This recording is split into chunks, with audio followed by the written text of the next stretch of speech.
15 April দুপুরে এক বিরল প্রজাতির প্রাণী উদ্ধার করে তুলে দেওয়া হয় পানিসাগর ফরেস্ট রেঞ্জ অফিসের কর্মকর্তাদের হাতে। ঘটনাটি ঘটে পানিসাগর নগর পঞ্চায়েতের স্টেট ব্যাংক অফ ইন্ডিয়া শাখা সংলগ্ন অপূর্ব নাথের বাড়িতে। জানা গেছে, অপূর্ব নাথ পেশায় একজন নার্সারি ব্যবসায়ী। তিনি জানান, নার্সারিতে কর্মরত অবস্থায় সোমবার দুপুরে হঠাৎ করে দেখতে পায় বাড়ির নিকটে থাকা ছড়ার পাশে একটি বিরল প্রজাতির প্রাণী। স্বভাবতই কৌতূহলবশত এগিয়ে গিয়ে এটিকে ধরে নিয়ে আসে নিজ বাড়িতে এবং খবর পাঠায় পানিসাগর ফরেস্ট রেঞ্জ অফিসে। পাশাপাশি খবর দেওয়া হয় পানিসাগর মহকুমার অ্যানিমেল এইড অ্যালায়েন্স নামক সংস্থায়। এই মর্মে আজ পয়লা বৈশাখ সকাল আনুমানিক 10টা নাগাদ অপূর্ব নাথের বাড়িতে ছুটে আসে পানিসাগর ফরেস্ট রেঞ্জ অফিসের কর্মকর্তাগণ সহ অ্যানিমেল এইড অ্যালায়েন্স সংস্থার কর্মকর্তাগণ। অ্যানিমেল এইডস অ্যালায়েন্স সংস্থার এক কর্মকর্তা রাজেশ গুপ্ত জানায়, বিরলতম প্রাণীটি একটি স্লো লরিজ তথা লজ্জাবতী বানর। এই অতি দুর্লভ ও বিরল প্রজাতির প্রাণী। সাধারণত এই ধরনের বানর সচরাচর চোখে পড়ে না। এরা ধীরে ধীরে প্রকৃতি থেকে বিলুপ্ত হয়ে যাচ্ছে। এদের সংরক্ষণ করতে রাজ্য বন দপ্তর ব্যাপক কর্মসূচি হাতে নিয়েছে। বানরটি উদ্ধারকারী অপূর্বনাথ জানায়, বানরটি হয়তোবা বৈদ্যুতিক শর্ট খেয়ে আহত হয়ে রয়েছে। তাই তিনি গতকাল পানিসাগর পশু চিকিৎসালয়ে নিয়ে গিয়ে প্রাথমিক চিকিৎসা করিয়ে আনে। তিনি জানান, সঠিক চিকিৎসা পরিষেবা পেলে বানরটি সম্পূর্ণ সুস্থ হয়ে উঠবে।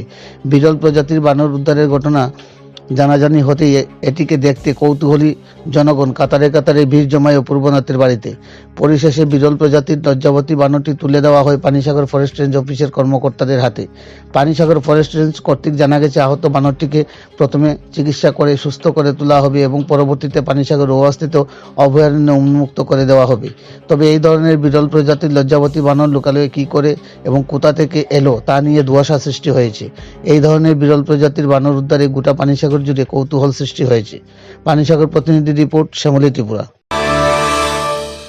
সম্ভবত আমার যেহেতু ফুলের চারা আছে, ফুল আছে এবং ফুল ফুটার পুরা সময় ফুলের মধু বা কোনো পোকা টোকা খাওয়ার জন্য এখানে এসেছে, এমনও হতে পারে। আমি একদম ছড়ার পাশে পেয়েছি আর কি, ছড়া হয়তো বেশিও আসতে পারে। তো দেখার পর দেখলাম যে একটা লুপ্তপ্রায় প্রাণী, আমি দেখেও চিনে ফেলেছি। আগে একবার এরকম একটা এসেছিল অনেক আগে। তারপর এটা আনার পরে ওই কার্টের মধ্যে রাখার পরে প্রথম অবস্থা আমি কলা দিই এবং তরমুজ দিই, ও কিন্তু ঠিকমতো খায়। কালকে সন্ধ্যার দিকে আবার প্যাকেট থেকে চলে যায় ঘরের দিকে, একটু একদম চিপার মধ্যে ঢুকে যায় আর কি। তখন ওখান থেকে বার করার সময় আমার হাতে একটু লেগে গেছে, একটা কামড় দিয়ে দিয়েছে এখানে। তো আমি ডাক্তার কাছে গিয়েছি, ওই ইঞ্জেকশন চলছে। তো আমি এটাই বলবো আর কি স্যারদের কাছে, যে ওটাকে একটু ট্রিটমেন্ট করে তারপর এটা কিছুর মধ্যে রাখার জন্য আর কি। কয়েকদিন একটু ট্রিটমেন্ট করলে আমার মনে হয় একটু সুস্থ হয়ে যাবে।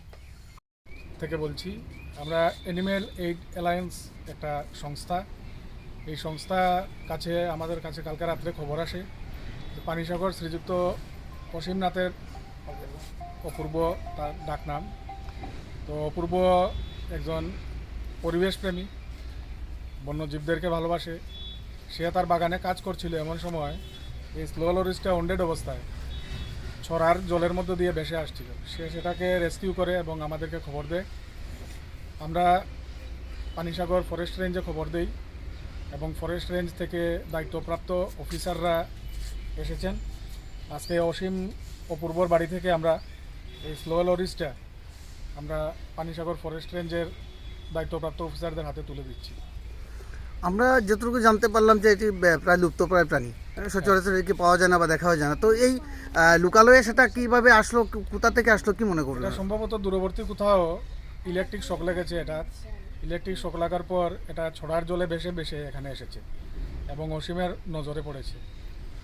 গতকালকে উদ্ধার করার পর থেকে কি এখন পর্যন্ত কোনো ফার্স্ট এডের কোনো ব্যবস্থা করেছেন আপনারা? অসীম ফার্স্ট এডের ব্যবস্থা করেছিল এবং ফার্স্ট এডের ব্যবস্থা করতে গিয়ে তার হাতে বাইটও হয়েছে। তো সে মেডিকেল সুপারভিশনে আছে এখন বর্তমানে। এখন এটাকে আপনারা নিয়ে কোথায় ছাড়া হবে? এটা পানিসাগর ফরেস্ট রেঞ্জের আওতায় এই রোয়া অভয়ারণ্যের দায়িত্বপ্রাপ্ত অফিসাররা এসেছেন।